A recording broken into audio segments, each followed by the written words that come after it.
Hello and welcome to France 24's special coverage of Josephine Baker's induction into the Pantheon here in Paris. The Missouri-born dancer, who was also a spy for the French during the World War II and a civil rights activist, will be honoured in the final resting place of France's most celebrated citizens. Among those attending the ceremony will be members of her family, along with French politicians, including President Emmanuel Macron, and also fellow artists. Coughing, carrying soil from the US, France and Monaco, places where Josephine Baker made a mark, will then be deposited inside the monument, the body having stayed in Monaco at the request of her family. So, watching the ceremony with me will be Curtis Young, historian and professor of literature at Essex Business School here in Paris. Also joining us today is Monique Wells, the founder of Entrée to Black Paris Tours. And in addition, we have France 24's Jessica Lemaitre in New York and Florence Villeneuve, who is in front of the Pantheon. Let's cross now to Florence, who I said is in the front of the Pantheon. Florence, this is the ultimate recognition from the French state, being admitted into the Pantheon, a mausoleum for national heroes, American-born French entertainer turned resistance fighter and civil rights activist Josephine Baker is the latest to get this top honour. The ceremony is about to get underway. So tell us a little bit more about what we can expect. Well, first of all, a quick word on why this date, why the 30th of November. Well, that's the day she actually got married to a Frenchman, Jean Lyon. That was in 1937, one of four marriages for Josephine Baker. And by marrying a Frenchman, she got to become a French citizen herself, which is one of the conditions to be able to get this top honor of getting this entry into the Pantheon. So the ceremony is just about to get underway. It's expected to last about an hour and a half. About 1,000 people will be let inside the Pantheon. About 1,000 people are outside going to be watching it on big screens. And then there are several people who are lined up along the red carpet you might be able to see right behind me that's going into the Pantheon. Now, this is going to be a very symbolic ceremony because, as you mentioned, it's not her remains that are going to enter the Pantheon, but rather what's called a cenotaph. That's an empty coffin. But it's going to be full of samples of earth taken from places that were very important to Josephine Baker, places where she marked the world, as you were saying. So St. Louis, first of all, where she came from in the United States. Paris, of course, where she became a superstar, as well as some from the Château de Milande, that is in southwestern France, a chateau in the Dordogne region, where she raised 12 adopted children from around the world, what she called her rainbow tribe.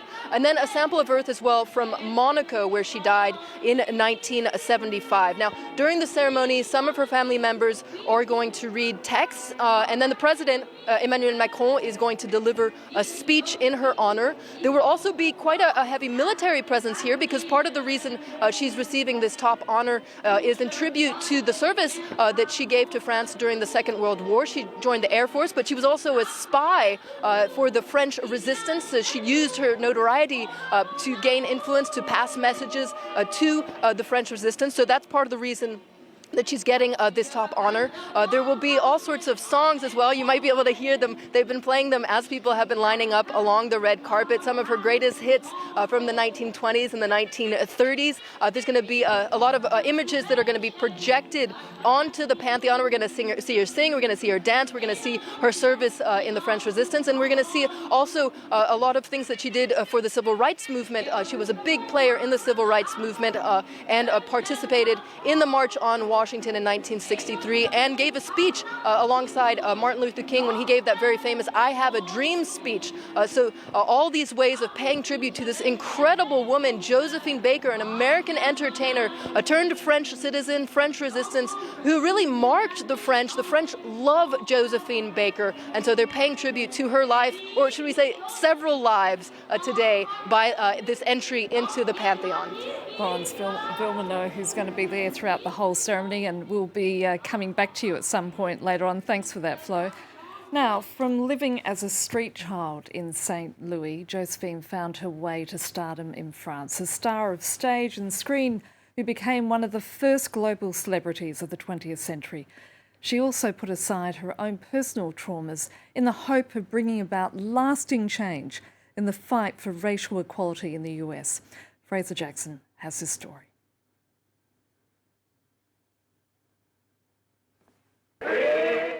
Josephine Baker could be described as a trailblazer, a woman whose life reads like the script of a Hollywood movie. Miss Josephine Baker. On the 28th of August 1963, over 200,000 people gathered in the shadow of the Lincoln Memorial for the March on Washington. This crowd, filled with hope and optimism, would soon hear Martin Luther King Jr.'s iconic I Have a Dream speech. But before he took to the stage, Josephine spoke to those assembled, the only woman to officially make an address. She would tell stories of the discrimination she faced as a black woman in America and speak of the liberty that she was denied in her home country, but that she found in France. This is the happiest day of my entire life. Historian Benetta Jules Rosette was just 14 years old when the words of Josephine Baker spoke to her. Few recordings of her 20-minute speech remain, but Jules Rosette is determined that her words won't be lost to history. In that country, I never feared. It was like a fairyland place. I could go to any restaurant I wanted to, and I didn't have to go to a colored toilet either. I had to tell you that it was nice. I wasn't afraid anymore. That speech had an impact because I grew up in Washington, D.C. during the period of segregation, and so I know what it was like. At the rally, Baker was flanked by numerous movie stars of the time. She was no stranger to the silver screen herself, but her life as an entertainer was put on hold when World War II broke out. Working for the French resistance, Baker would use her celebrity to infiltrate embassy parties and gatherings and report any intelligence back to the Allies. Her bravery earned her several medals, which she wore with pride. Pourquoi avez-vous accepté d'entrer dans les services secrets? Pour défendre la France, mon idéal, qu'il est la vôtre, j'espère, la dignité humaine. J'ai des amours, mon pays Paris. Baker would never attain the same level of recognition in the US as in her adopted France. But despite renouncing her citizenship, she would never give up the fight for racial equality. And with me in the studio are two wonderful people who are going to provide commentary for the upcoming ceremony. Let me first of all talk to Monique Wells, who's the founder of Entree to Black Paris. What does this moment mean for someone like yourself, Monique? It is quite special for me, given that for the past 20 some odd years, I have, and my husband, I'm co-founder of Entree to Black Paris, we have brought the story of African Americans and the larger African diaspora to tourists and travelers who visit Paris. And Josephine is part of one of our most popular walks, and we have two additional walks that feature her solely. They're named after her. So this is very, very, very special for me. I just want to say a couple of things about the comments that I've heard prior to me coming onto camera. First of all, Josephine died in Paris. She was buried in Monaco, but she died here. She died during her last performance run in 1975. She died after having given a fantastic performance. She had performed multiple times, and she suffered a cerebral vascular accident in her bed and was taken to Salpêtrière Hospital in the 13th, and that's where she died. And her funeral was held here in the Madeleine Church. The other thing I want to say is that Josephine, although she's the most famous woman to speak at the March on Washington, she was not the only woman to speak. And that's important to remind our viewers, of course. Curtis Young is a historian and a professor of literature at Essex Business School here in Paris. Why did it take France so long to honour Josephine Baker? Oh my goodness, there's so many questions around that. One, she's an American originally, and the Panthéon represents something very particular in the French experience. And a lot of people argue that she didn't quite fit there, despite the role that she played in France. But interestingly enough, the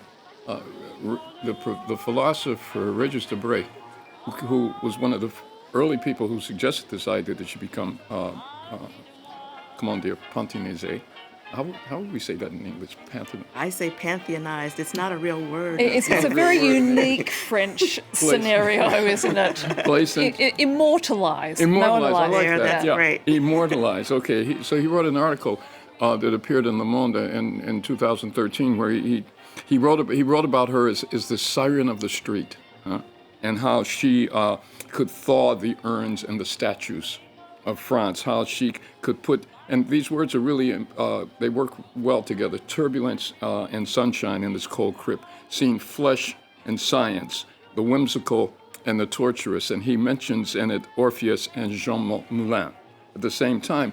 And it made me think of this Dionysian Apollo kind of, I don't want to say dichotomy, but the two sides. The two sides. These two, in Greek mythology, there were sons of Zeus. Apollo is the son, is the god of the sun, rational thinker, represents order, appeals to logic, purity, prudence, these kinds of things. On the other hand, Dionysus is the god of wine and dance and irrationality and chaos, and appeals to emotions and instincts. And she kind of manifests these two sides in one, as does this country. She indeed, and she was an extraordinary figure who had obviously many flaws, but just led this amazing life, which is no doubt a reflection of her high intelligence. Let's cross now to Jessica Lemesurier, who's in front of the Apollo Theatre in Harlem in New York. Jessica, just explain to us the importance of where you are now. Well, the Apollo Theatre really gained its reputation during the Harlem Renaissance, of which Josephine Baker was a crucial part. She was not so well known globally yet in the 20s, but she did play a key role in that movement, a black cultural and civil rights movement here in the United States. And she did go on to play here at the Apollo in 1951 and then later on in 1957. But when she arrived in New York City, she was just 19 years old, and she was really rather unknown. She played roles in the chorus on Broadway and Shuffle Along, and she also performed with the Chocolate Dandy. She performed at places like the Cotton Club that was segregated, where white audiences would watch black performers, and that was something that bothered her hugely. And a reason why she left the United States was because of the racial discrimination here, which she felt that she somehow escaped when she moved to France. So how well known is she in the US?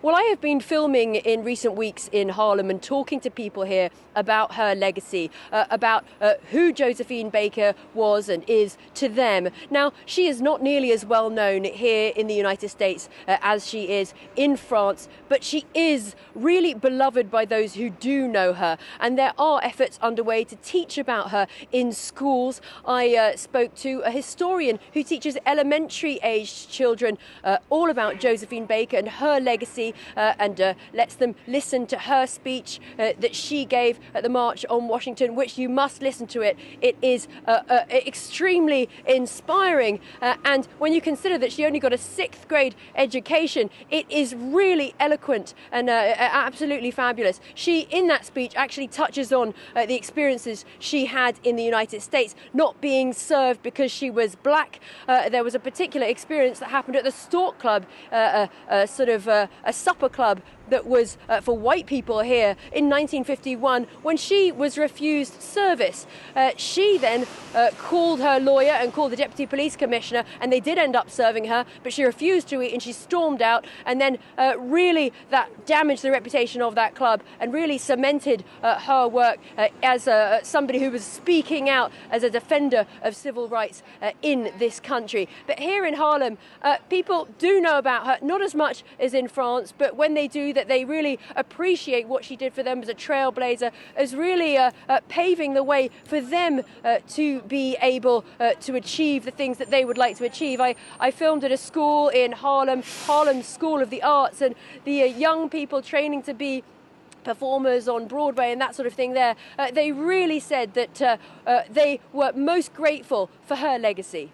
Jessica Lemessurier there in front of the Apollo Theatre, an iconic location in Harlem. Thank you so much for that, Jess. And at this point, the ceremony to induct Josephine Baker is about to begin. We're starting to see images there of the Pantheon. Pantheon, of course, being an extraordinary monument on the left bank of Paris, which reveres France's most celebrated citizens. And you'll start to see some famous faces popping up there in the audience because it is a cause for celebration for not only the political circle but also the literati, artists and many people in Parisian society who wish to acknowledge the extraordinary accomplishments of Josephine Baker. Monique, as we're watching these images, I'm just curious to know, since you run these tours through Paris, what are some of your favourite locations relating to Josephine Baker that you take people to? Well, first, you have to say the Théâtre des Champs-Élysées, which is where the whole thing got started. It's where one of our most popular tours ends. That tour is called On the Grandest of Avenues. And there's so much about that space that is important for Josephine, not only because that's where she was catapulted into international stardom, but she also had a club not in the theater itself, but in one of the side spaces there. She was photographed on the roof of the Théâtre des Champs-Élysées when she debuted in La Revue Nègre with the Eiffel Tower in the background, and she was posed in one of these sort of characteristic, sort of goofy poses that was the reason that she was so well liked on stage. So that's one of my favorite places. The Madeleine Church is the other, which is where her funeral was held. And you couldn't see the steps, you couldn't see the street for the people, the thousands of people who gathered to say goodbye to her. And it is amazing that so many years on, here we are with a large crowd in front of the Pantheon paying homage again. Yes. I mean, a whole new generation who didn't grow up with Josephine Baker. Exactly. It says something about her lasting legacy, doesn't it? I think it does. And I think that her legacy is so multifaceted that there's something for everybody in Josephine Baker. Curtis, I think what's very interesting about her, because, I mean, I'm surprised there hasn't been a Hollywood blockbuster movie, because she's an incredible, interesting character which is screaming out for a film treatment of some sort.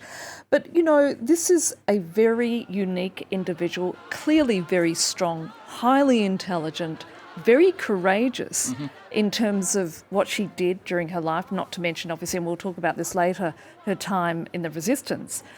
But what was the America like that she left in the 1920s? Can you give us a sense of what she left behind and how brave that decision was for a single woman to just up and leave, cross the Atlantic and create a new life here in Paris? All right, so Josephine Baker's America was an America that was not even 50 years out of the Civil War or the Emancipation Proclamation, which led to, in fact, an effort by America to put the genie back into the bottle with what they call Jim Crow laws, which was basically de facto segregation, enslavement in a sense, all over again. So black citizens could not attend schools with whites, could not live in neighborhoods, could not eat in restaurants, go to the theater, et cetera, et cetera. Everybody knows this story. All right. She was in East St. Louis, one of the poorest parts of this city, and with an incredibly unprivileged life, if you will. And this is a little girl. She didn't know who her father was. Her mother didn't have time for her. She was on her own most of her life. She started working at 8 years old for white women in their homes. She dealt with such things as a woman scalding her hands in hot water because she had put too much soap in the laundry, of the men in the houses where she worked trying to abuse her, and then when she would complain about this, she would lose her job. This sort of thing. Ended up living with a 50-year-old man at 10 years old because she had no other, it was either that or living in the streets. Getting married at 12 years old. I mean, can you imagine at 13, her first husband getting married at 13. Getting married a second time, this is when she received the name Baker. Yes. Because she was 15. twice divorced by the time she came to Well, Paris. the thing is, wasn't she? Josephine Baker was never divorced from any of these husbands. This was what was part of what was complicated with her life. So she's eating from garbage cans. I mean, she's as a child on the streets. Just an incredibly deprived life, and this is a time when blacks are fleeing the South. There's the hugest inter-country migration in history of people fleeing the horror, the terror, the murder, the lynchings of the South. This is a time when Griffith's movie, Birth of a Nation, which celebrates the Ku Klux Klan, which reinvigorates the Ku Klux Klan. This is an America where Woodrow Wilson becomes the first Democratic president since before the Civil War, a Southerner, his father was a slave owner, who resegregated Washington. So this is the America that Josephine Baker is seeing. Plus, in 1917, she's seen these incredible riots that are going on. This incredible incursion into the black community by whites, burning buildings down. She was haunted by the sounds of the screams of women running with their children trying to escape this. So this is the world of Josephine Baker.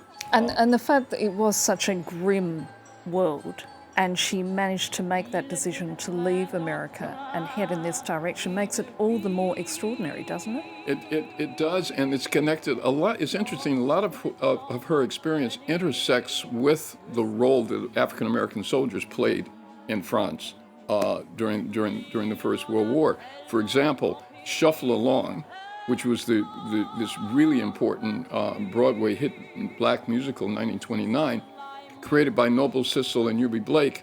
Noble Sissel was James Reese Europe's right-hand man in the 369th Infantry Regiment that were in France at that time. Eubie Blake was also working with James Reese Europe. So when these soldiers came back to America at the end of World War I, they were talking about a place, a magic place, a place where people accepted them as human beings, and people would drink with them and eat with them and laugh with them and participate with them. And so Josephine Baker was hearing these stories, and as was young black people at that time, of this magical place called France.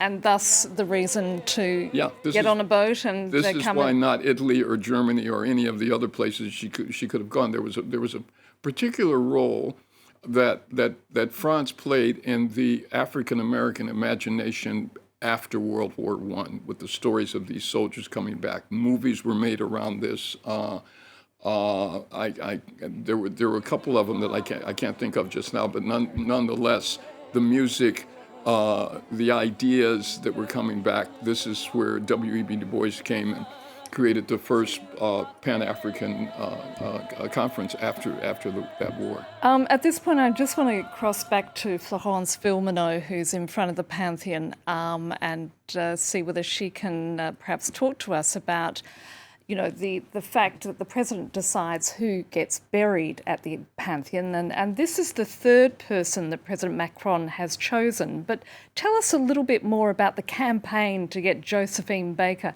into this mausoleum. Well, it actually started about 8 years ago when the philosopher Régis Debray launched the idea in an article in Le Monde.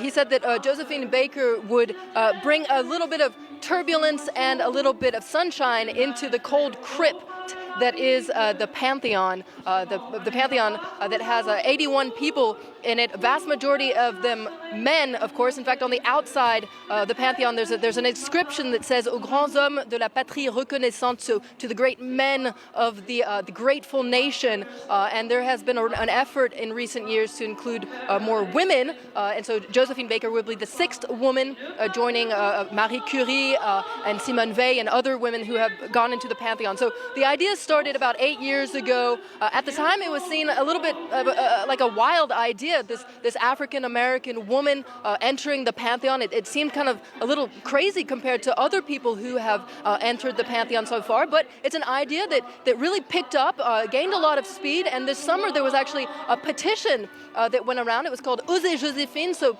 dare to put Josephine Baker into the Pantheon, and this petition gathered about 40,000 signatures, and so it drew the attention of the French president, Emmanuel Macron, who met with one of the children of Josephine Baker this summer. And at the end of the summer, he decided, yes, Josephine Baker will be entombed in the Pantheon. She will get this great French honor, perhaps the highest French honor that you can get here in France, the ultimate recognition of someone's life and legacy. And so that was decided at the end of the summer. And here we are on the 30th of November, and she will finally enter the Pantheon. Lots of people are gathered here by the red carpet, waiting for things to get started. In the meantime, we're listening to some of her greatest hits. So it's quite a nice, warm atmosphere here as we're getting ready for the ceremony to kick off. And Flo, I mean, one thing about the fact, yes, it is a bit of an unusual choice, but what is equally as unusual is there doesn't seem to be any widespread criticism of her being picked to begin with.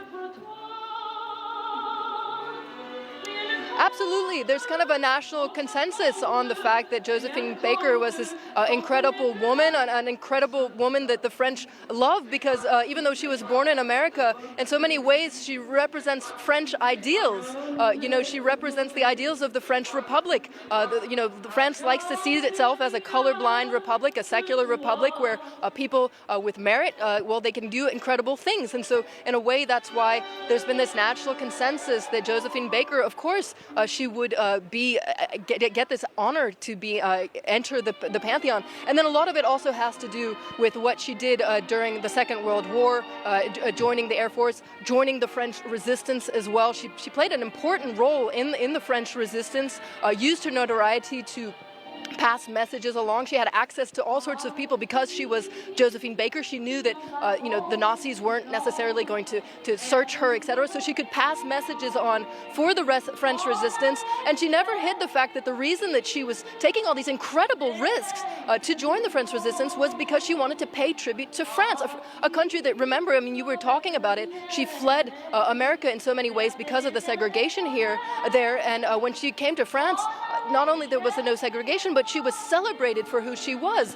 And so that's something that she always said that she, France saved her in many ways, and so that's why she was risking so much for France. And even today, that's why I guess so many people in France still love Josephine Baker all these years later. There's going to be not only this tribute here at the Pantheon, she's also going to get a metro station named after her, Gaîté Josephine Baker, which is located right next to the Bobino Theater, where she performed her last theater piece in 1975, right before she died. So all these wonderful ways of paying tribute to Josephine Baker because she is in very many ways still very much a French hero today. Florence Villeminot in front of the Pantheon, thanks for that. At this point, I'm just going to bring my guests in again, Monique Wells, who's the founder of Entree to Black Paris, and historian Curtis Young. I mean, Flo was talking there about the fact that this has been a universally accepted idea, but there has been some critics who have come back and said that this is not the case for all people of colour living in France. Absolutely. And we're in a situation where only today the far-right candidate for the presidency, Eric Zemmour, has thrown finally his hat into the ring, and which shows you that there are many sides to contemporary French society. So what are your feelings about that, Monique, especially when you think about France and its universalist values? Yes, I have a lot to say about that. But before I start, I just want to say, I want to address something that you said to Curtis about there not having been a film made about Josephine. There was a film made in the United States called The Josephine Baker Story. Came out many years ago. Not necessarily what I would have done, we'll say.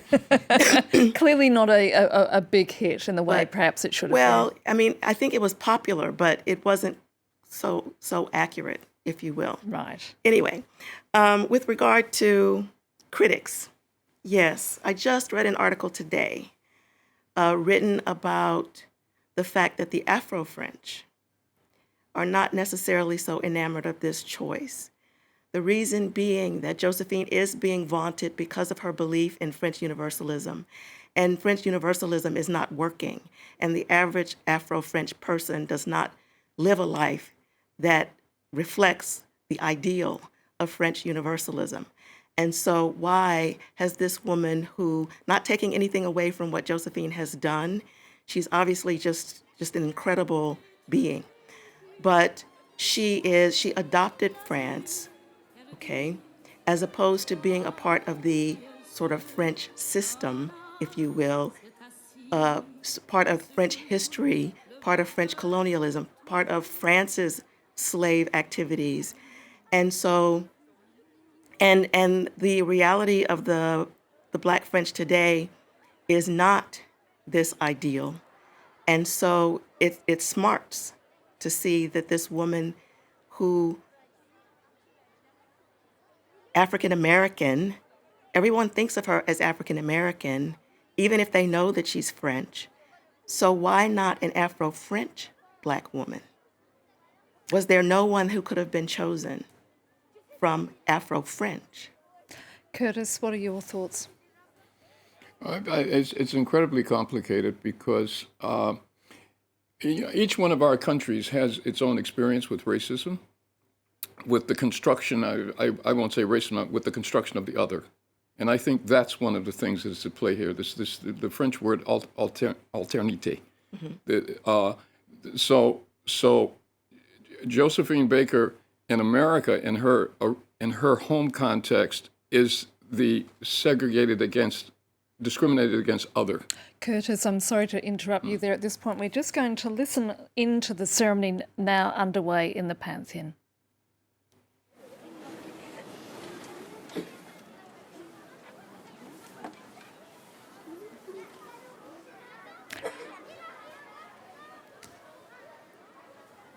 For those of you just joining in, you're watching our live coverage, special coverage of the ceremony at the Paris Pantheon, the induction of the Franco-American artist and civil rights activist and resistance fighter, Josephine Baker. It's just about to get underway. We understand that among those speaking will be indeed French President Emmanuel Macron, who'll be talking towards the end of the ceremony. He's just arriving now, and he's been joined by the elite of the French political circle, members of her family, artists, and other famous French notaries who've all come to pay homage to an extraordinary woman who indeed led an exceptional life.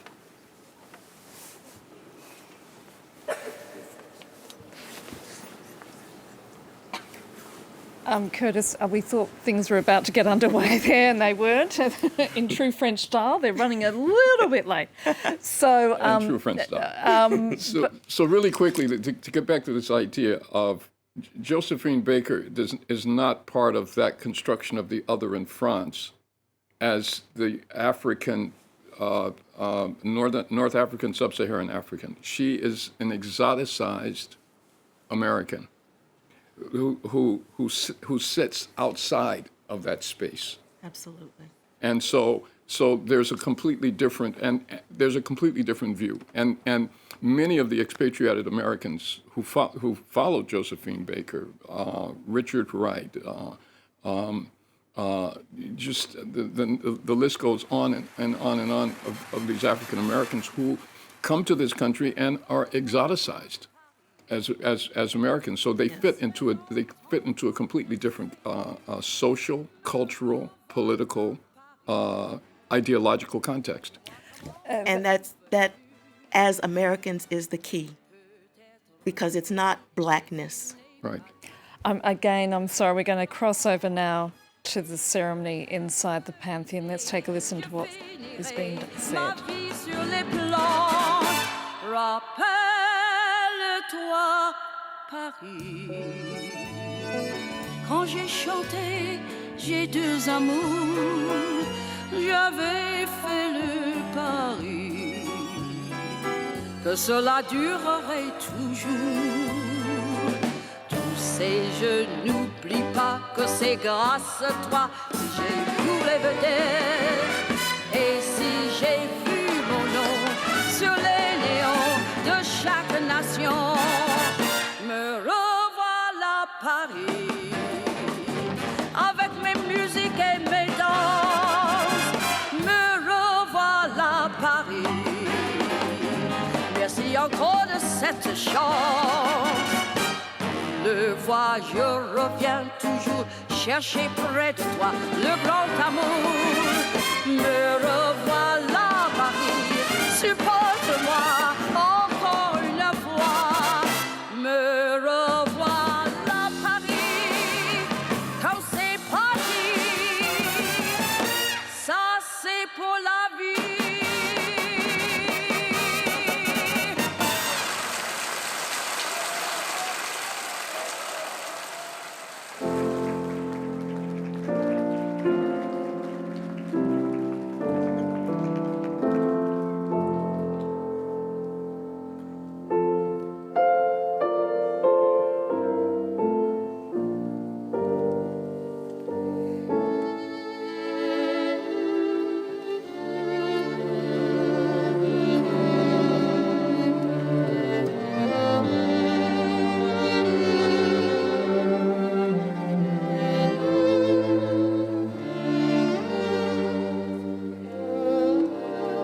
Josephine Baker, de son vrai nom Freda Josephine MacDonald, est née en 1906 à Saint-Louis dans le Missouri, aux États-Unis. Missouri, in the United States.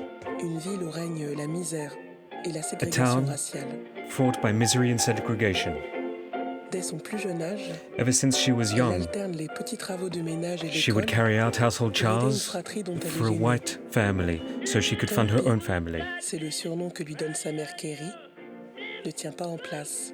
The nickname she was given by her mother was one that she held on to fondly. Partir. Yet this was a child who wanted to move around Je greatly, me souviens de and she l'horreur left. de l'émeute raciale de East She Saint-Louis remembers the quand j'étais violence petite.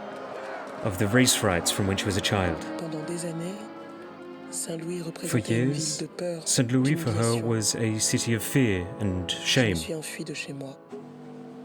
so she fled. Je me suis enfuie de Saint-Louis. She fled Puis from je me St. suis Louis, enfuie des États-Unis d'Amérique and then she fled from the à United cause de cette States terreur de because of the fear of cette horrible discrimination, bête qui paralyse notre âme. the terrible beast that lies in our hearts and souls.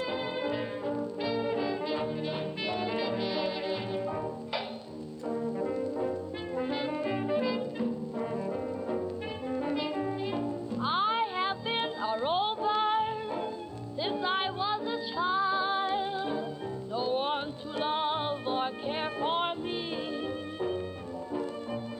Not this world all over, kinda grew up wild. My home is wherever I may be. I'm just breathing along with the breeze, trailing the rain.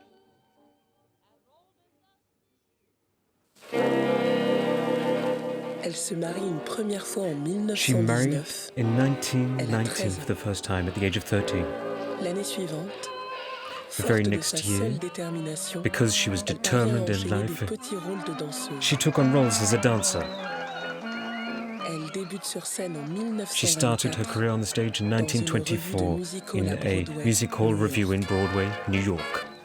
Le style de Joséphine, Josephine's mélange de grâce et style de was a comique, mixture séduit déjà. of grace and comedy. Caroline Dudley Reagan, Caroline une Dudley amoureuse Reagan, du jazz, a et lover la of jazz compagne du music fondateur de la Revue Nègre à and Paris, a founder of the la Revue remarque Nègre in et Paris, l'invite à traverser l'Atlantique arrived on the en scene of direction de la Josephine's France. life and took her to France. Le 2 octobre On the 2nd of 1925, October au Théâtre 1925, des Champs-Élysées, at the à Théâtre des Paris, Champs-Élysées in Paris, Joséphine déclenche Josephine l'enthousiasme avec le Baker premier struck spectacle de la great Revue enthusiasm Nègre. in the hearts of audiences as a stage role in the Revue Nègre. Les personnalités du tout Paris s'y précipitent. People from all across Les Paris critiques sont élogieuses, ran to see the show. mais certains y voient un spectacle obscène et Some provoquant. saw in it an obscene, provoking show, C'est aux Folies Bergères but qu'elle others saw revêt la great fameuse joy. ceinture de And then banane at qui the la rendra Folie célèbre. Bergère, she took on the great Tout en role se jouant of des the clichés dancer du with the banana colonialisme, skirt.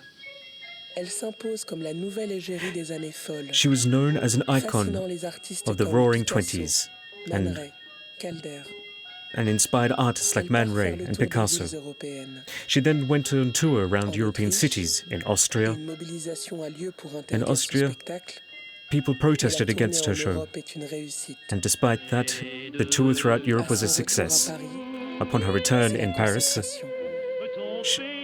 everything came to its fore.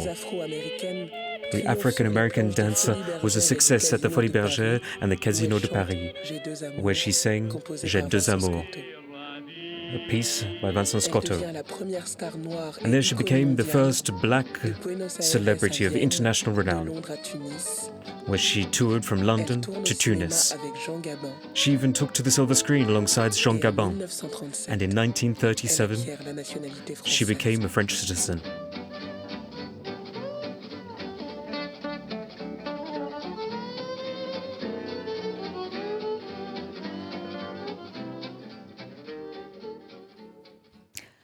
And you're watching there images of a ceremony at the Paris Pantheon, the induction ceremony for the Franco-American artist, civil rights activist and resistance fighter Josephine Baker. Now, carrying the coffin are 6 members of the Air Force. They're carrying actually what is called a cenotaph because it doesn't actually include her remains, which still are in Monaco at the request of her family. And it's obviously covered with the French flag and 5 decorations, 5 medals that Josephine Baker was awarded during the course of her life, including the Knight of the Legion of Honour, the Croix de Guerre in 1939 to 1945, the Resistance Medal, the Commemorative Medal of the Voluntary Services of Free France, and the French Commemorative Medal for Second World War. Let's now listen in to the rest of the ceremony. When war broke out in Europe, in September 1939, Josephine met Jacques Aptet, who was the head of counter-spy and counter-terrorism, and became a war correspondent, an oral correspondent. These were people who were trustworthy, and it was her ability to be able to travel without suspicion that she was able to spy on German activities, and she became... That person said, "Captain, am I not the darling of all Paris?" And because France has given me their heart, I'm willing to give them my heart, to give them my life. Use me as you see fit. In the very first months of the war, she carried out a number of tours throughout Europe. She took on so much throughout this war. And after the war, she opened up a refugee center at the Gare du Nord. When France was occupied, she joined the resistance against Nazi forces and refused to leave Paris insofar as the Germans were there. And for the enemy, she was still an artist, and yet she was able to tour throughout the North African region. And while she was out touring as a singer, she gleaned information and intel, which she would hide in her luggage, in her scores, and in her dresses. Upon return to Paris, she heard of what had befallen her former husband, Jean Lyon. She received information from Colonel Beaucheron. And because of her efforts, she was awarded the Legion of Honour.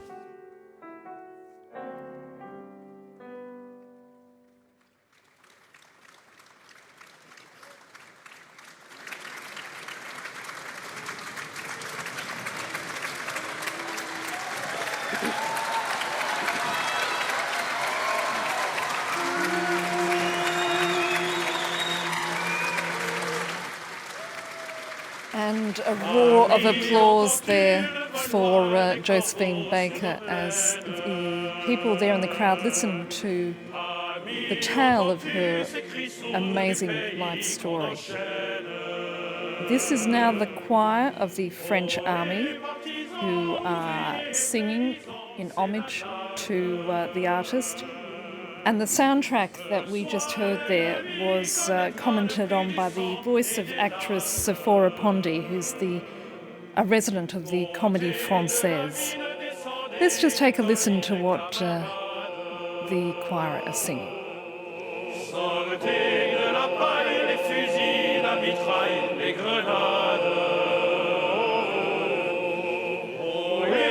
Tueur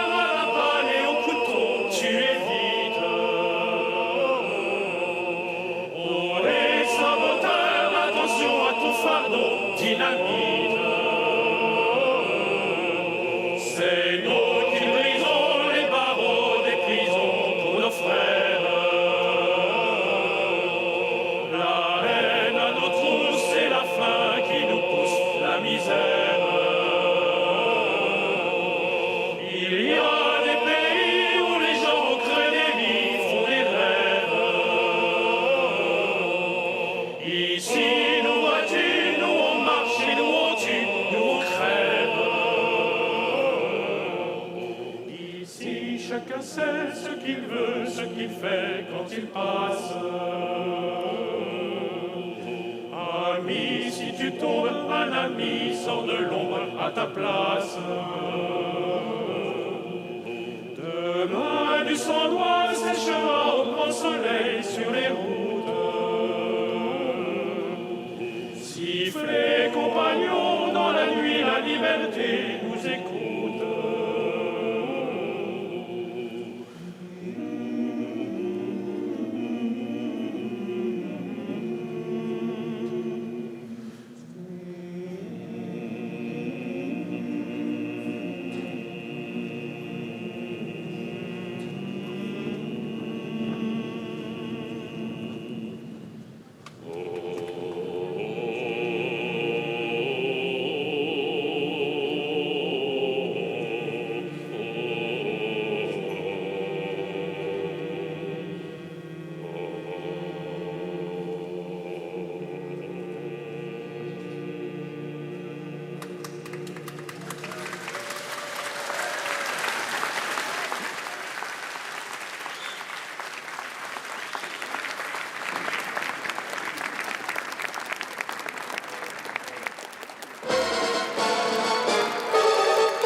Après la guerre, The war, she tried to head back to the United States for the stage. However, she was faced once again with racial segregation. In a club in New York, she was refused service. Josephine Baker fought for African American rights and called on a legal statement saying that she had been a victim of racism. The very next day, people stood out the front of the club to block entrance. It garnered great media coverage. Josephine Baker is declared as an enemy of the state and put on an FBI file. She then joined the civil rights movement. It was the beginning of her fight against racism, a fight that she would lead throughout all of her life. In 1963, she was part of the march in Washington where she stood behind Martin Luther King. She then took to the microphone herself, wearing her uniform as an Air Force officer. She spoke to the crowd.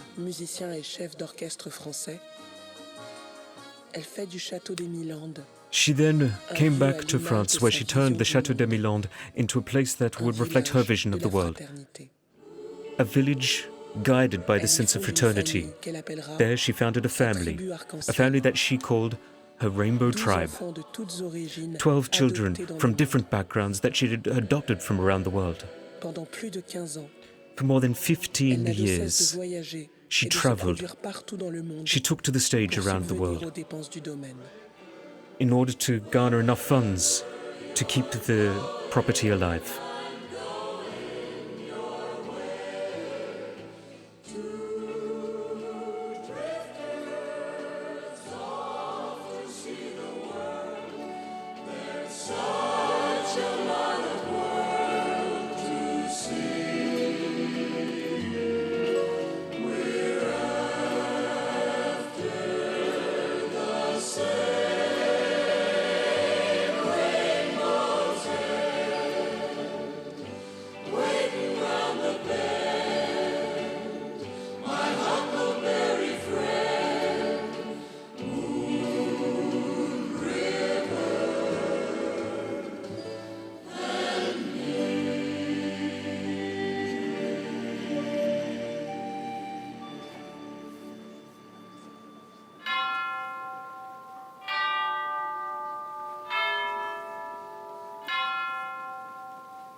Dans mon village,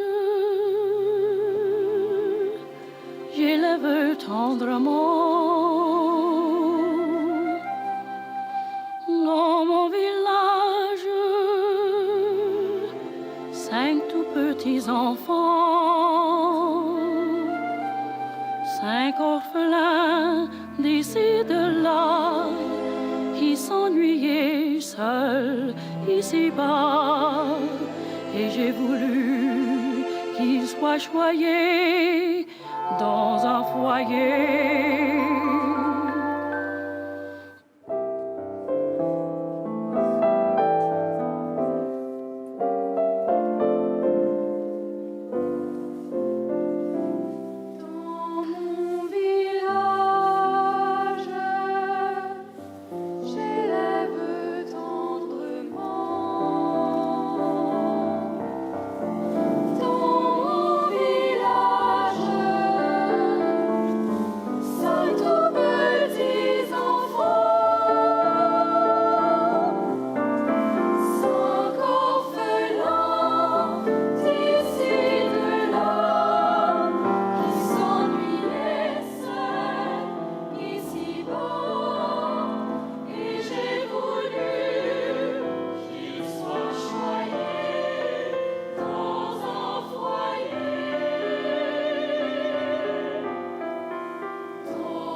L'un d'eux est couleur de la nuit, les deux autres sont de celle du jour, le quatrième est couleur du sang, le dernier couleur du soleil, mais tous les 5 sont mes enfants.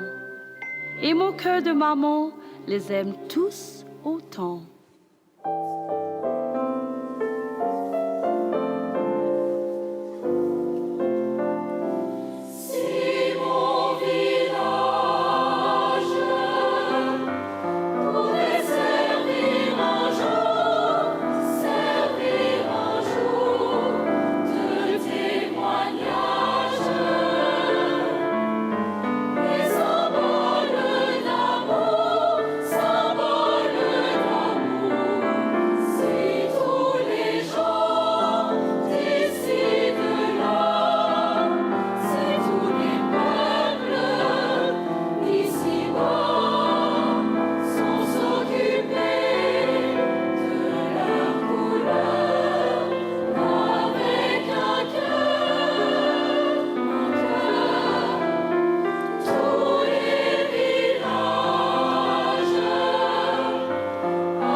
Aidée par la Croix-Rouge, helped elle by the Red remonte sur la Cross, scène de she then l'Olympia took to the stage en at the Olympia Concert 1968. Hall in 1968.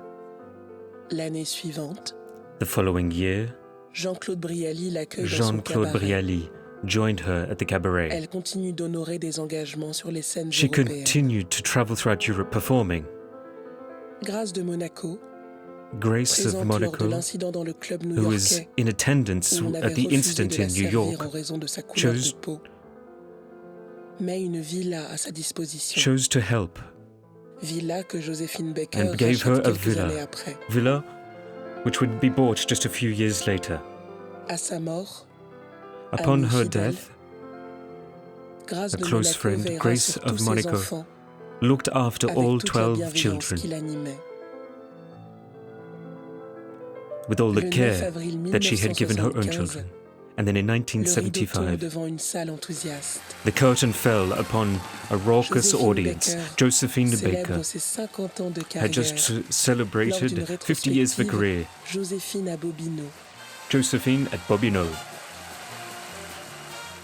Le lendemain matin, victime d'une attaque cérébrale, The following year, elle est transportée dans un coma profond à la she salle fell pétrière. drastically ill and was put into a coma Elle sera and la taken to La première Salpêtrière femme Hospital. She was the afro-américaine first à African-American recevoir woman les honneurs militaires lors to de ses ever funérailles receive à Paris. military respect at her funerals.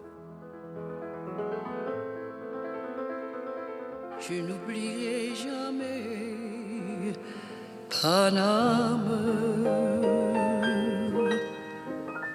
ni vous, messieurs, ni vous, mesdames.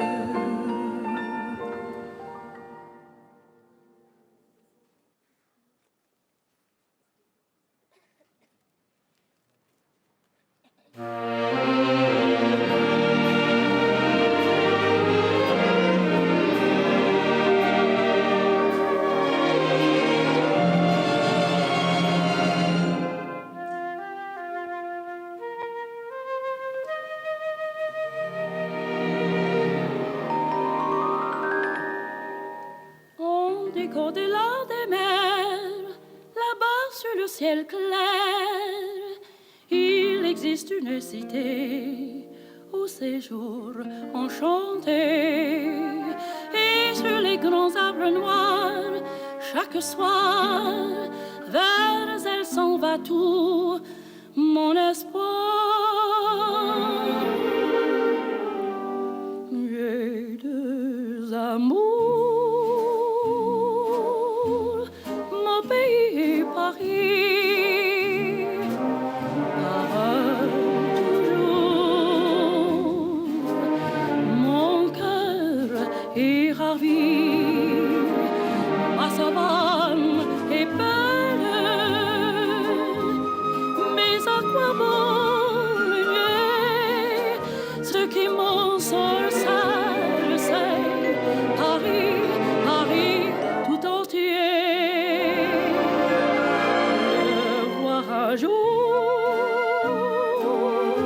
c'est mon rêve joli. Les deux amours, mon pays Paris.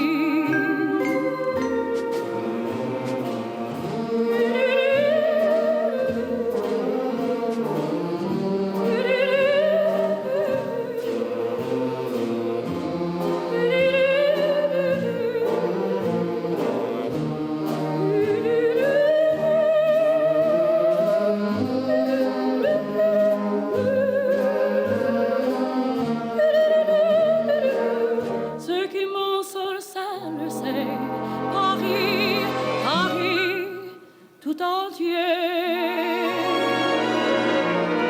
Le voir un jour,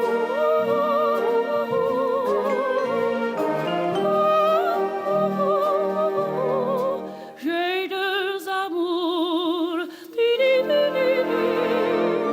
mon pays.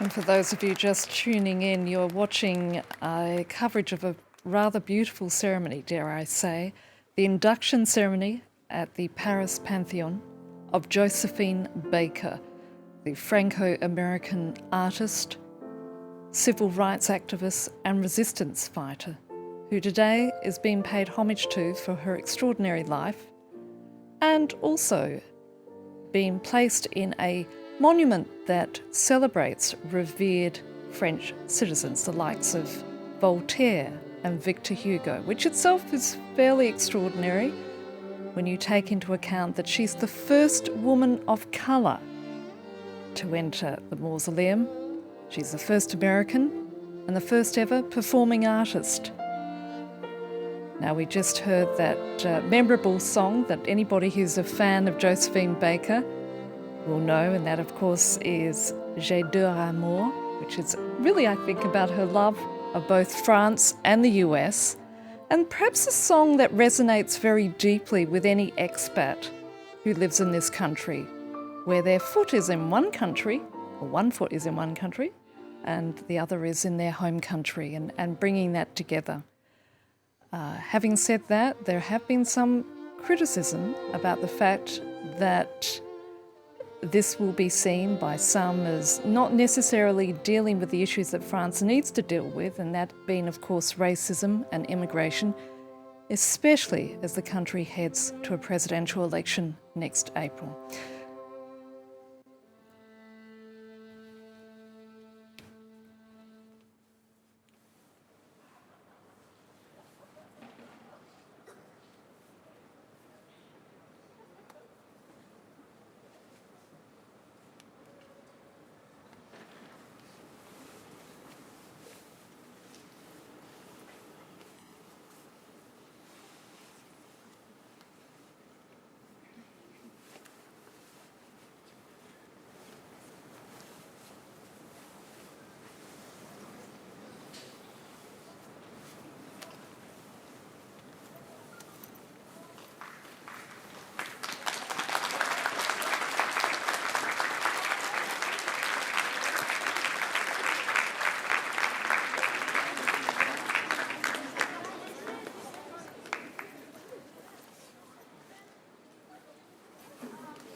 We are just waiting for the doors to the Pantheon to be opened.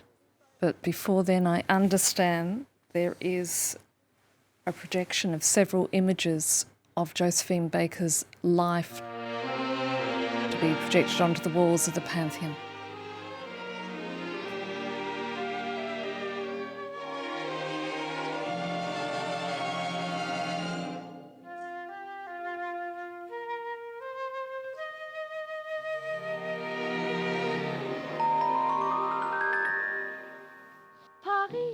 Paris, Paris, c'est sur la terre un coin de paradis. Paris, Paris, Paris, de mes amours, c'est lui le favori. Mais oui, paradis, ce que j'en dis en vous l'a déjà dit. Et c'est Paris qui fait la Parisienne, qu'importe qu'elle vienne du Nord ou bien du Midi. J'ai toujours essayé de ne pas me mettre dans une catégorie d'une grande artiste. Non, je pense que I never tried to put myself in the category of one type of artist. I was one who was adopted by France, and because of that, I developed a sense as a humanist, and that is for me the most important part of my life.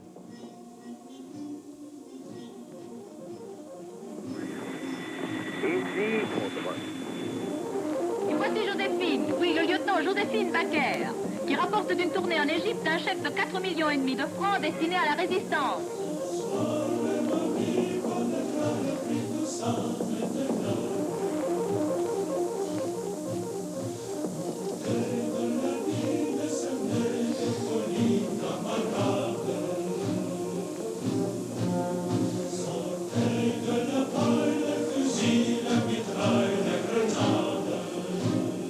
Pourquoi avez-vous accepté d'entrer dans les services secrets? Why did you join the Secret Service? Pour défendre la France.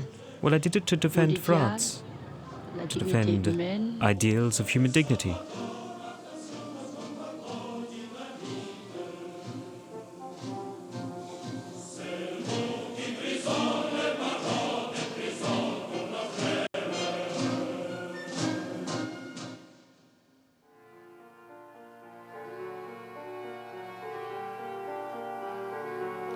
Quand je pense à ça, quand je pense à ça, quand je pense à ces raisons qui nous ont séparés, je n'aime plus ni la vie ni Dieu qui nous a fait pour nous entretuer sans un regret. Quand je pense à ça, quand je pense à ça, quand je pense à ceux qui souffrent si loin de leur foyer, je voudrais les réunir et demain retrouver à tout jamais la paix. I have the pleasure to present to you Dr. Martin Luther King. I have a dream that my 4 little children will one day live in a nation where they will not be judged by the color of their skin, but by the content of their character. I have a dream today. Josephine Baker. You are on the eve of complete victory. Continue on. You can't go wrong. The world is behind you.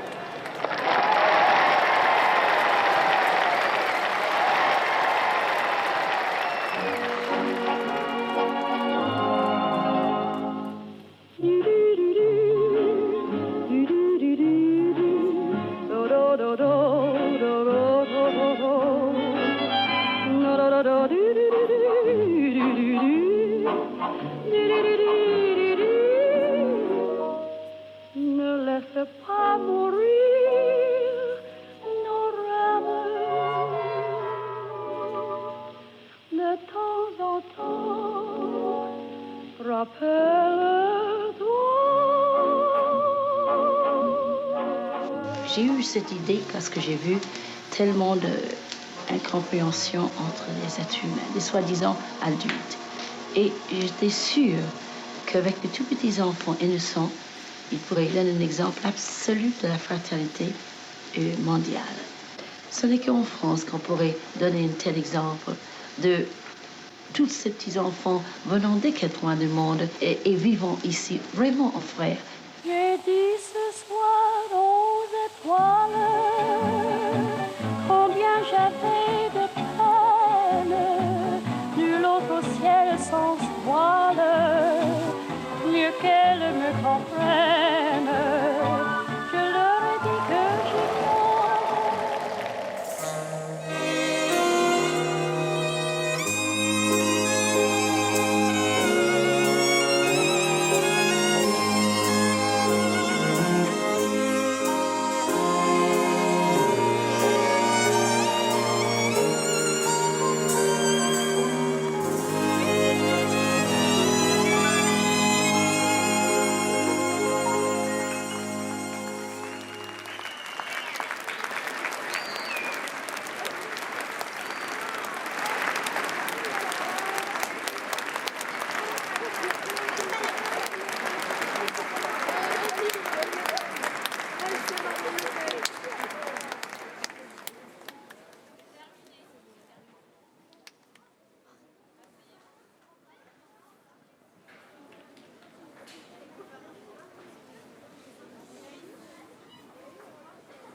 You're watching France 24's ongoing special coverage of the induction ceremony of Josephine Baker at the Pantheon here on the left bank of Paris.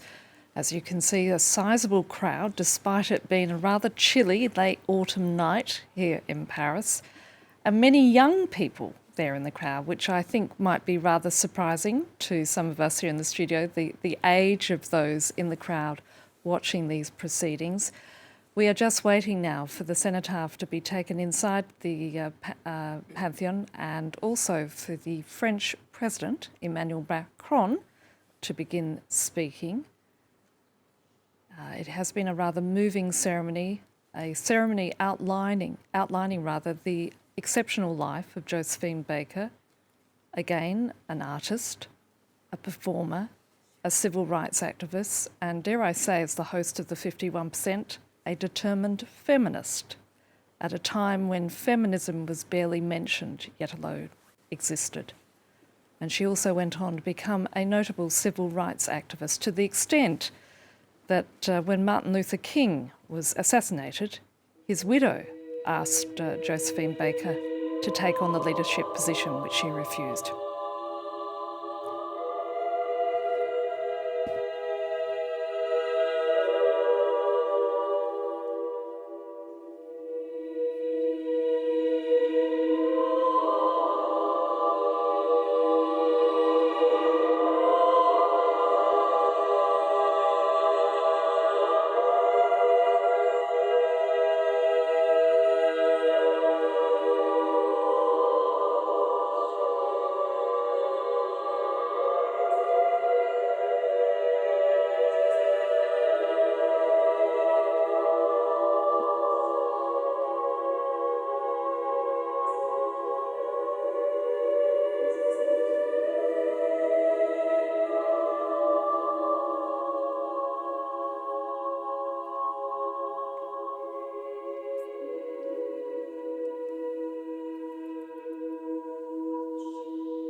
Héroïne de guerre.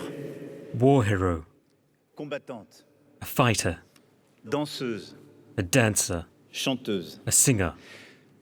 Noire défendant les Noirs, A black mais woman d'abord femme defending défendant black le genre people, humain. but first and foremost a woman defending the human race. Américaine both American et française. and French. Josephine Baker Josephine Baker tant de led combats countless fights avec with liberté, a sense of freedom, légèreté, levity, gaieté. cheerfulness. Fulgurante de beauté et de lucidité dans un Strikingly siècle beautiful and d'égarement, perceptive in a century of à chaque misguidance, tournant de she l'histoire, made the right choices at les every justes turn of choix, history, distinguant choosing toujours les lumières des light ténèbres. and enlightenment over darkness. Rien, And yet, rien n'était her life was nothing but one that was predetermined. 1906. St. Louis, 1906. Naître d'une mère blanchisseuse et d'un père Born to a inconnu. washerwoman mother and an unknown Habiter une father, cabane au toit she percé. lived in a shack with a leaky roof. À seulement 8 ans, servir une At famille only riche 8 et years blanche old, she pour served a nourrir rich la white home to sienne, feed her own pauvre et noire. poor black family. Être battue, She was beaten, maltraitée, abused, fuir. and so she ran away. Assistée impuissante aux émeutes raciales et à She was a leur corde powerless de mort, witness to race riots se marier and the à numerous 13 ans, dead. She ne pas se married at résigner. 13 and never gave in to fate. Danser. Danser pour vivre, Dancing, vivre she pour danced to danser. live and À lived to Saint-Louis, dance. à la In St. Louis, Nouvelle-Orléans, puis New à Orleans, Philadelphie, Philadelphia, envoûter le public she par son captivated énergie et audiences son with her humour. energy Gagner and her humor. Broadway, She then théâtre left des for possibles. Broadway, a theatre of endless Rencontrer possibilities, Caroline where she met Dudley, Caroline créatrice de revues en Dudley, Europe, producer et of faire musical lever revues devant throughout soi tous Europe, les rideaux. where she curtains Céder rise. toutes les portes, She opened doors. tomber toutes les barrières. She broke down barriers. Paris, Paris, 1925. Paris, 1925. Quand Josephine Baker arrive en When France, Josephine Paris Baker est en fête. arrived in France, Paris Elle n'a pas 20 was a ans. movable feast, and she was just shy of Année 20. folle. Année de The danse Roaring et de Twenties musique. were years of dance Année and de music, nuit et d'ivresse, of où ce raucous noir Joseph nightlife in Kessel which a ignorant young qu'un Joseph jour il Kessel écrira le had chant no des idea that partisans. one day he would write the Chant des Partisans.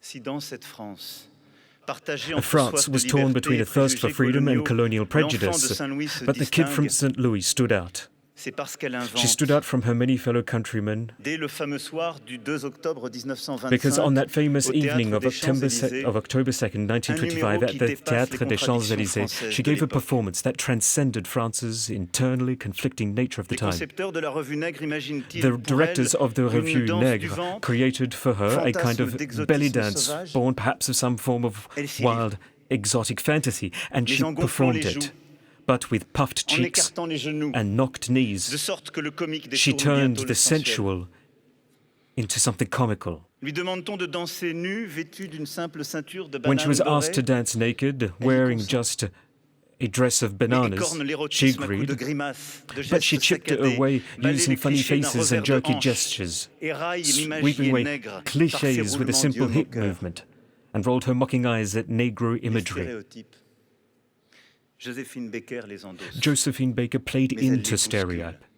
She shook les them up. égratigne, She scratched away les at them. tourne en burlesque She sublime. turned them into a form of sublime burlesque. Esprit des Lumières ridiculisant It was les the spirit préjugés of the Enlightenment colonialistes. period that was used to sur des ridicule notes de colonialist Sidney prejudice, all set to music by triomphe Sidney Bechet, est immédiat. and it was an instant success. Folie Bergère, At the Folie escalier Bergère, mythique on the du Casino legendary de stairs Paris, at the Casino de Paris, scène de toutes les and capitales on stages européennes, throughout capitals of les Europe. danses syncopées de The la perle mesmerizing noire, dances of the Black contrepoint Pearl insolent à la basse stood as continue a du defiant racisme, counterpoint to the continuous enchante la France baseline et of bientôt toute racism, l'Europe and took à France, une vitesse in fact inouïe. all of Europe, by storm.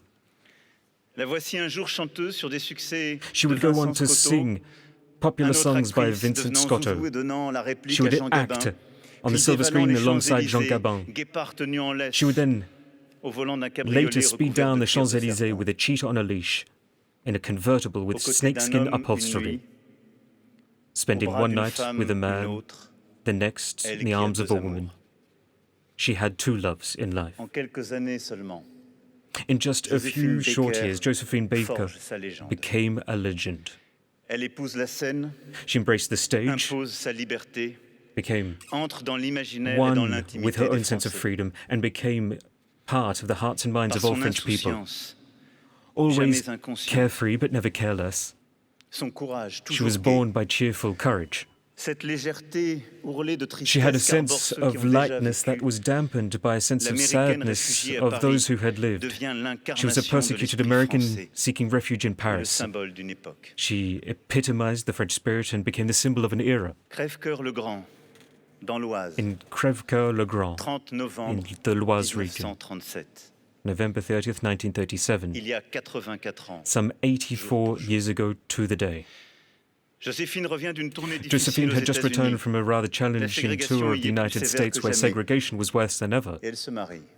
She married Jean Lyon and thus became French citizen.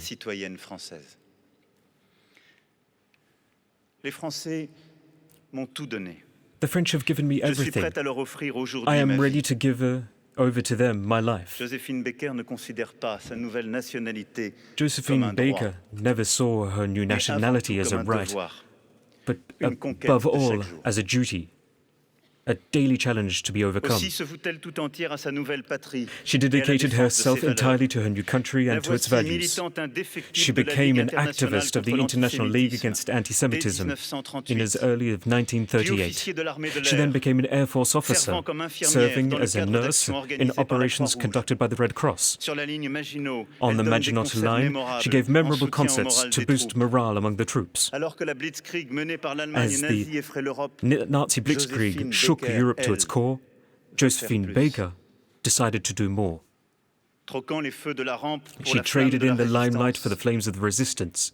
And even before the 18th of June, she became an honorable correspondent. She served her new country, putting her own life on the line. Protecting resistance fighters and Jews alike on her property of Les Milandes, she turned it into a radio antenna hub.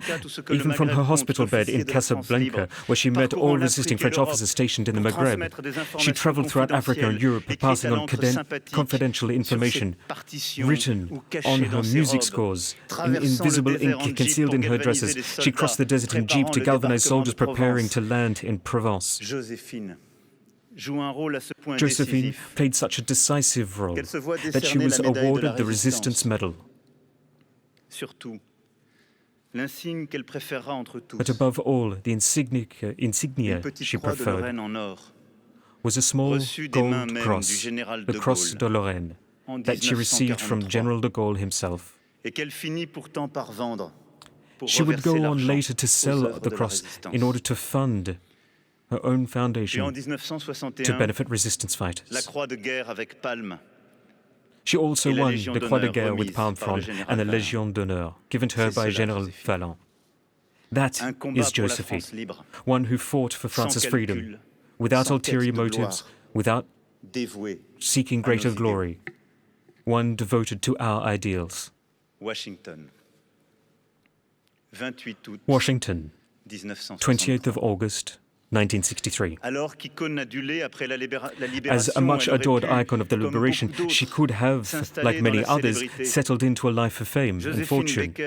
But Josephine Baker, wearing her Air Force uniform like a banner, stood before thousands of civil rights activists and spoke. She spoke before the speech given by Martin Luther King. On that day, a day which she would call the best day of her life, it was one that marked the culmination of a long crusade.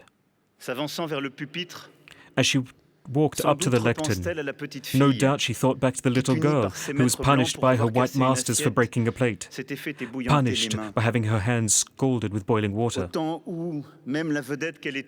No doubt she thought back to the time when, as a celebrity, she was denied access to hotels in the United States. No doubt she thought back to that evening when, under the gaze of Grace Kelly, who would never forget the evening, she was refused service at the Stork Club, a major New York restaurant. No doubt she thought back to the Harlem community that in 1951 organized a Baker Day to thank her for having allowed all people, both black and white, thousands of men and women, to join her fights, to attend her concerts. And in referring in her speech to her forthcoming invitation to the White House, Josephine Baker surely remembered all that and more. And so she said to the crowd, "It is not a colored woman, a black woman who will attend. It is a woman." Josephine Baker ne défendait pas une couleur de peau. Josephine Baker did not defend a particular color of skin. She carried an ideal of mankind, and she fought for the freedoms of each and every person. Her cause was that of universalism, the unity of the human race, universal equality before individual identity, emancipation against discrimination. She fought for dignity. She fought for everyone. And in this respect, as she stood at the Lincoln Memorial with her Medal of Resistance pinned to her lapel, she was more French than ever. She was ever fair, ever fraternal. She was ever French. And let no one today distort the universal nature of her cause, because being black for her didn't take precedence over being American or French. She was not fighting in the name of a black cause. No, she was fighting to be a free citizen, one lived in dignity, one who was completely and resolutely free. Dordogne, 15th of March, 1969. In spite of the many tours, in spite of Brigitte Bardot's courage and televised appeal, in spite of the support of generous donors, Josephine Baker was evicted from her world-famous property in Périgord, the Château des Milandes. And away from the glamour and the glitter, she fled with her children to Paris, and then on to Monaco. And it was in Monaco that Princess Grace took her in as protector and friend, offering her asylum and generously accommodating her and her entire family. On that day in March 1969, she not only bade farewell to her roots, to her castle on the moon that she much loved and had lived in for more than 30 years. She bade farewell also to a wild dream, that of setting up a school of universal brotherhood in Les Milandes, a place where she wanted to teach children from around the world, to teach them tolerance, secularism, equality, and fraternity. And while the school never came to be, she and Jo Bouillon adopted 12 children. Akio and Teruya from Japan, Louise from Colombia, Jari from Finland, Jean-Claude, Moïse and Noël from France, Brian and Marianne from Algeria, Kofi from the Ivory Coast, Tara from Venezuela, and Stelina from Morocco. These 12 children, his family. It was through them that Josephine Baker could prove to the world that people of different skin color, origin, or religion could not only live together, but do so in harmony. You are here tonight, just as she had dreamt. Her rainbow tribe, as she called it, is the most beautiful of humanist manifestos. It is a vision of the universalism in which he so deeply believed. Josephine Baker parted with life at the same time as she left the stage, just a few hours after her second performance of a show dedicated to her life. It was at the Bobino Theatre, in the heart of the Paris Gaîté district. Gaîté, which means joy, a name that suited so her well. And just a few days later, on April 15, 1975, thousands of Parisians took to the Rue Royale to escort her coffin, which then was already draped in blue, white and red, as it headed towards the Madeleine Church, where France buries its artists. And today, nous sommes encore là. Here we are again. Même bleu, blanc, rouge. The same blue, white and red dans notre Panthéon. As she enters our Pantheon. Alors ce soir, Josephine Baker entre ici. So Josephine Baker enters here together with all the artists, all those artists who loved the jazz, dance, music, cubism, freedom of those early years. She enters here with all those who, like her, saw in France a land to live in, a place where one needs not crave for some place else, where emancipation is not a vain promise.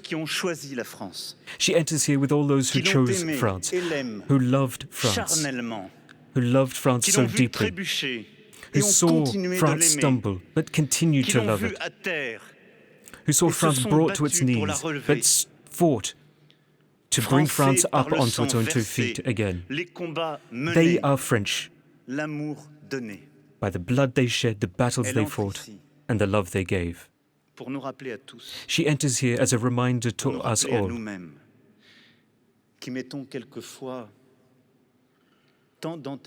She's a reminder to us all who so stubbornly try to forget the indescribable beauty of our shared destiny. Our nation is one of a fraternal fight that we so deeply desire and we deserve.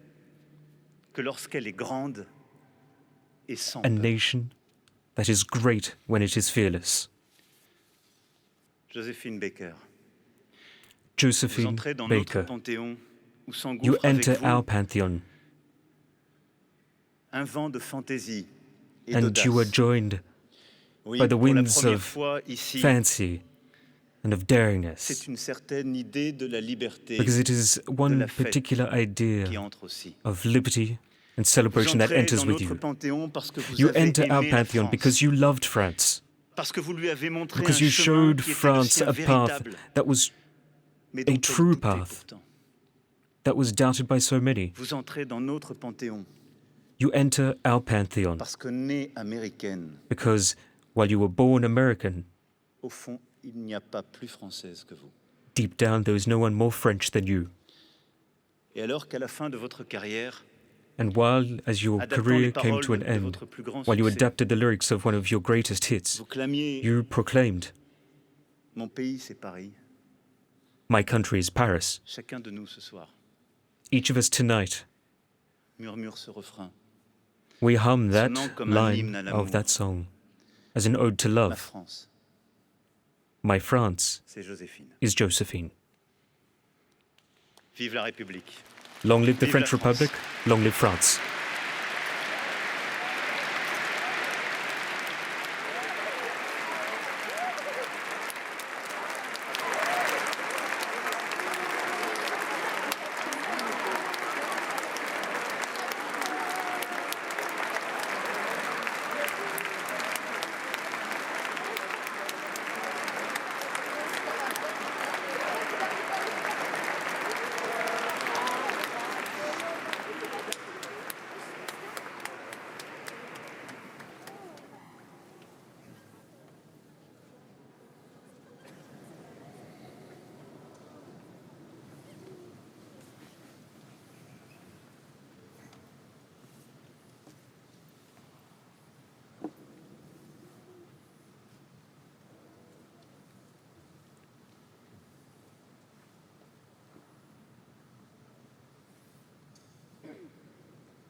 Allons enfants de la patrie, le jour de gloire est arrivé. Contre nous de la tyrannie, l'étendard sanglant est levé. L'étendard sanglant est levé. Entendez-vous dans les campagnes, juges et féroces soldats. Ils viennent juger. Égorger nos fils, nos compagnes, aux armes. citoyens, formez au bataillon, marchons, marchons, qu'un sang parleuve nos sillons, amour sacré de la patrie, qu'on lui soutient nos braves vengeurs. Liberté, liberté chérie, combats avec tes défenseurs, combats avec tes défenseurs, sous nos drapeaux que la victoire accourt à tes mâles accents, que tes ennemis expirant voient ton triompher notre gloire, aux armes citoyens.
And you've been watching the France 24 special coverage of the induction ceremony at the Paris Pantheon of Josephine Baker, President Emmanuel Macron just speaking there to the son of Josephine Baker, and also the Prince Albert of Monaco, whose mother took in Josephine Baker towards the end of her life when she struck financial difficulties.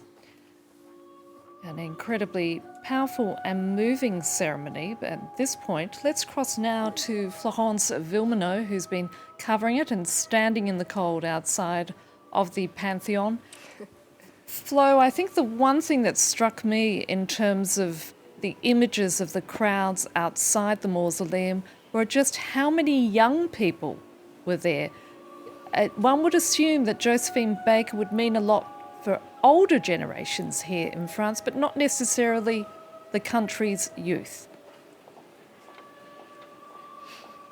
Absolutely. It has been quite surprising to see so many young people, so many different generations, old, young, in the middle as well. And it's definitely something in the lead up to this ceremony here at the Pantheon. There have been a lot of tributes to Josephine Baker in the press. A lot of kids have been learning about her in school. But she's always been a figure that you know about when you're in France. And so that's why it's been so moving to see so many different generations come here to the Pantheon to see her in this incredible ceremony, such a moving ceremony. Her I guess you could say coffin, empty coffin, the Cenotaph being walked up this red carpet into the Pantheon, the Chant des Partisans, the resistance song being sung in front of that empty coffin, and then that very moving speech by the French president paying tribute to Josephine Baker's incredibly rich life, so many different lives that she had as an entertainer, as a civil rights activist, as a spy for the French resistance.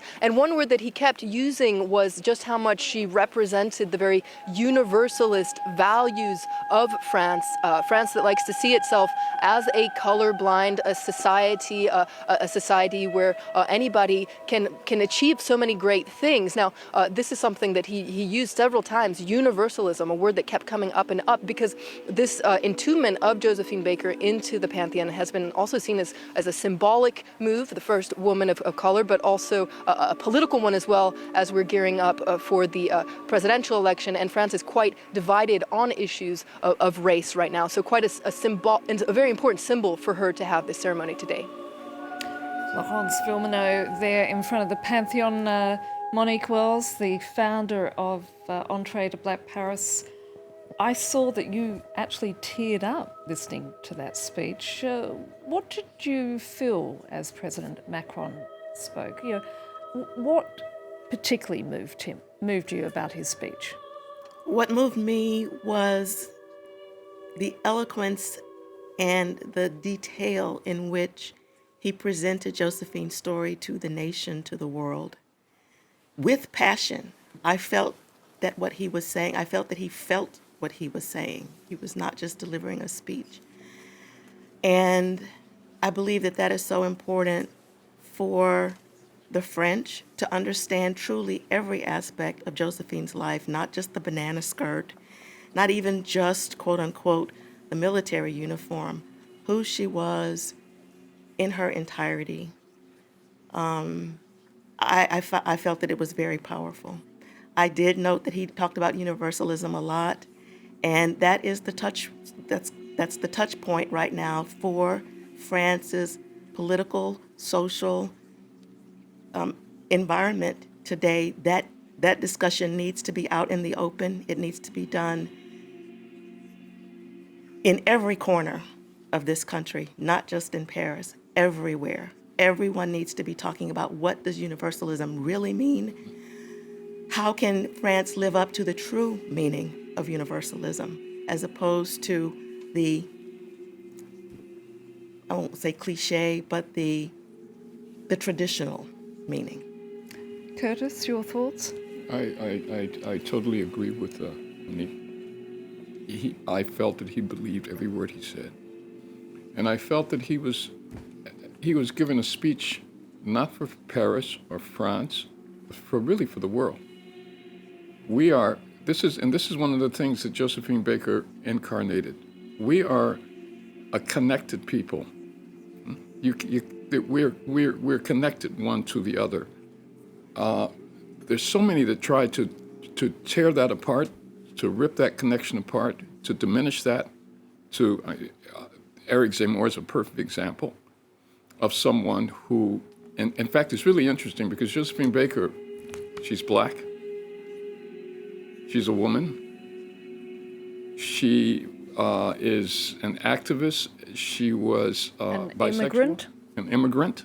She incarnated everything that side of the political spectrum despises, and is trying to tear apart. And so it was an extraordinary speech. It was extraordinary. It was a speech that everybody needs to hear. Monique, what do you think if Josephine Baker was around today, she would have thought of this ceremony? I think she would have been very proud of it. I think she's certainly given everything that she did in her life to construct her identity and her image. Mm-hmm. I think she would have taken this and run with it, and for good. Curtis? Yeah, because this is interesting. She came into France. This is a girl who was sexualized as a child, and so she deeply understood and incarnated that aspect, and she used that to create. She used that to create who she is. I mean, we talk about this revue negre. Mm-hmm. People don't really. Josephine Baker was naked on the stage.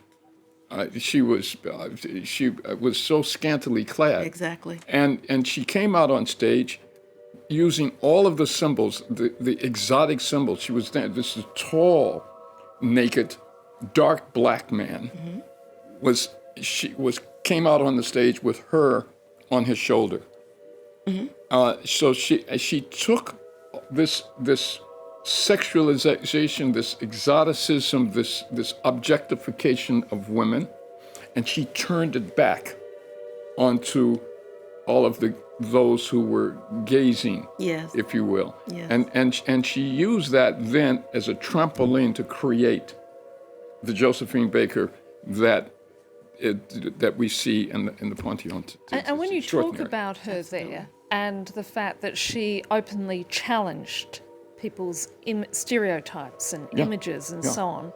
In every sense. In every sphere. Mm-hmm. It makes it all the more extraordinary, doesn't it, in terms of the fact that not only did she survive during World War II in a nation that was under occupation by Nazi officials who were deporting thousands upon thousands of Jews and homosexuals and opposition members to the concentration camps, but she actually managed to not only survive but flourish, but at the same time help the resistance. Because this was Josephine Baker. She looked from her earliest childhood, she looked adversity directly in the eye, and she laughed at it.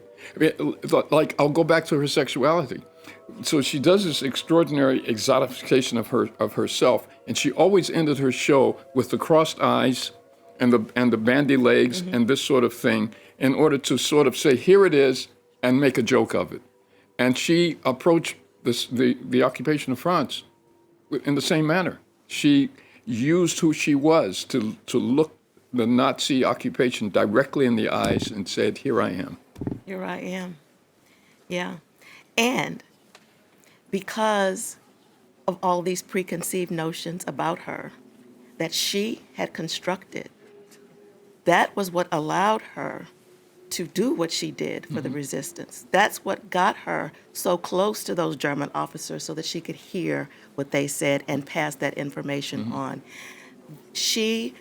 Everything that she built herself up to be allowed her to serve as that very effective French resistance spy. At that point, I'm going to leave it there with the two of you. Josephine Baker was, of course, famous for having two loves, deux amours, as she would put it. Her country, the United States, and Paris. The American entertainer turned resistance fighter sang in praise of her double citizenship in the 1930s. Almost 100 years later, Josephine Baker, as we've just seen there, has been honoured in the French capital, inducted into the Pantheon. Our culture editor, Eve Jackson, spoke to her son, Brian Bouillon Baker. He told us about how his mother had become one of the most famous performers of the 20th century. How did she learn to dance? She didn't really learn. She was a dancer when she was a kid, in the street already, at home.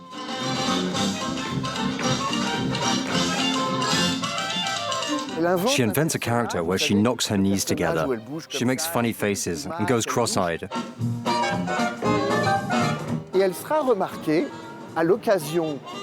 She was noticed in New York by a lady called Caroline Dudley. She'd been tasked by the director of Paris's Champs-Élysées Theatre to create a show that in 1925 became a massive hit. It was the Revue Nègre. Elle vient de Philadelphie.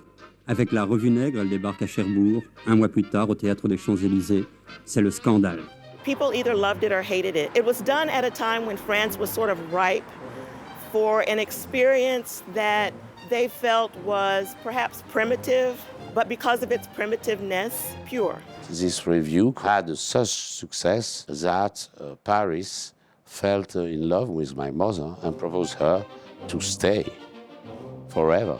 This was the first time a white man offered her his hand to help her step down from the train. It was the first time a white man opened a door for her and served her coffee. They were welcomed as performers, and they could walk down the very street that led up to this theater and enter into the front door. So at the age of 19, this young woman left behind a segregated America for a new, freer life in France. She soon became the toast of the town. She was the muse of the Cubists, Picasso. They all wanted to paint her. Calder made a Josephine Baker sculpture. The big fashion designers wanted to dress her. Even Beyoncé, in recent years, wore that banana skirt. Not only Beyoncé, but also Rihanna, and also Cocteau before, and Man Ray, the photographer. Why was she so fascinating? I think that this kind of energy, generosity, and a way of being simple with a sexy body and a nice face, she had a charm, unique. Let's cross now to Florence Villeminot, who's in front of the Pantheon. Flo, I imagine people are starting to leave the area, but it was an incredibly powerful, moving ceremony. Have you managed to talk to people around you to see what the reaction was from those who braved the cold and came out to pay their respects?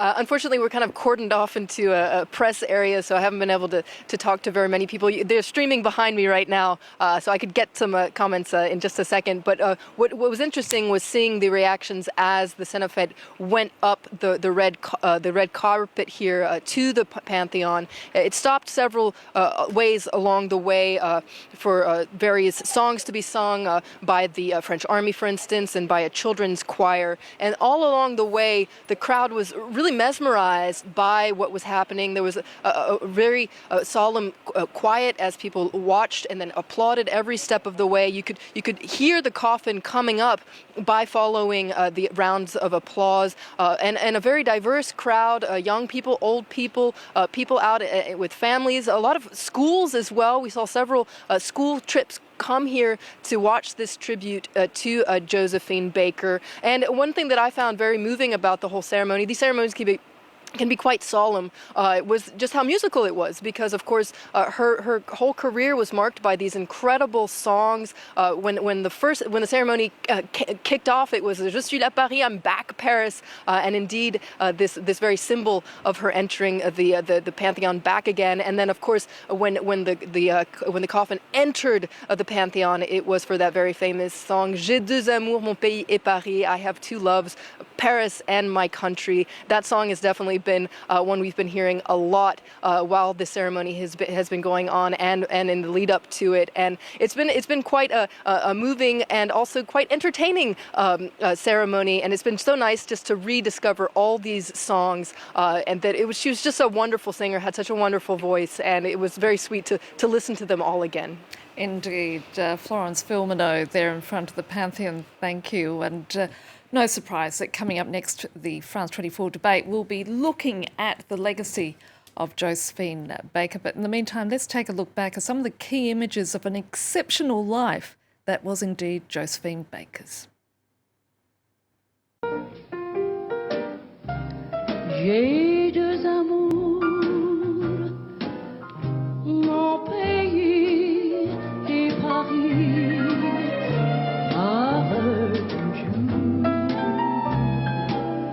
mon cœur est ravi, ma savane est belle, mais à quoi bon le nier? Ce qui m'en sorcelle, c'est Paris, Paris tout entier. Le voir un jour, c'est mon rêve joli. J'ai deux amours, mon pays et Paris.